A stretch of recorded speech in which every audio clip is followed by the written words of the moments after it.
उत्तर प्रदेश की राजनीति में पंचायत चुनाव को लेकर बड़ा भूचाल आ गया है। इलाहाबाद हाईकोर्ट ने ग्राम प्रधानों को प्रशासक बनाए रखने के सरकार के फैसले पर रोक लगा दी है। कोर्ट ने साफ कहा है कि पंचायतों का कार्यकाल 5 साल से आगे नहीं बढ़ाया जा सकता और अब सरकार से चुनाव का स्पष्ट रोड मैप मांगा गया है। इस फैसले के बाद सियासत भी तेज हो गई है। समाजवादी पार्टी के अध्यक्ष अखिलेश यादव ने भी सरकार पर बड़ा हमला बोल दिया है।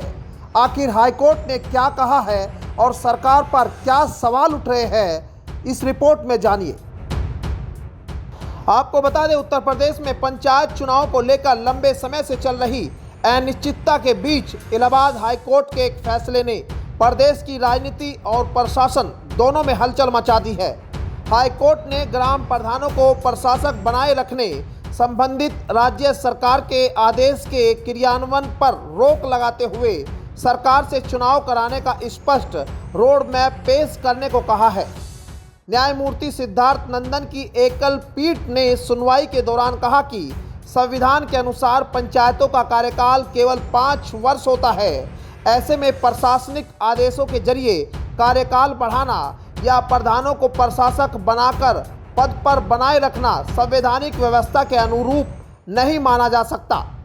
कोर्ट ने 25 और 26 मई 2026 को जारी उन आदेशों पर सवाल उठाए जिनके तहत पंचायत चुनाव टालकर मौजूदा प्रधानों को प्रशासक के रूप में कार्य जारी रखने की अनुमति दी थी। अदालत ने यह भी कहा कि जिन कानूनी प्रावधानों के आधार पर यह आदेश जारी किए गए उन्हें पहले ही उच्च न्यायालय की खंडपीठ असंवैधानिक घोषित कर चुकी है। सुनवाई के दौरान राज्य सरकार ने ओबीसी आरक्षण आयोग की रिपोर्ट लंबित होने को चुनाव में देरी का कारण बताया है, लेकिन अदालत ने इस पर भी नाराजगी जताई और पूछा कि सर्वोच्च न्यायालय के निर्देशों के बावजूद आयोग की रिपोर्ट अब तक क्यों नहीं आई। वहीं राज्य निर्वाचन आयोग ने अदालत को बताया कि मतदाता सूची प्रकाशित की जा चुकी है और आयोग चुनाव कराने के लिए तैयार है, लेकिन राज्य सरकार की ओर से आवश्यक प्रशासनिक और लॉजिस्टिक सहयोग नहीं मिला है।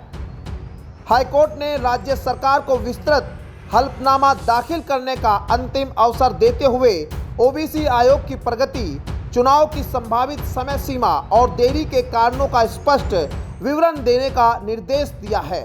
साथ ही चेतावनी दी है कि यदि जवाब संतोषजनक नहीं हुआ तो संबंधित अधिकारी को अदालत में व्यक्तिगत रूप से उपस्थित होना पड़ सकता है।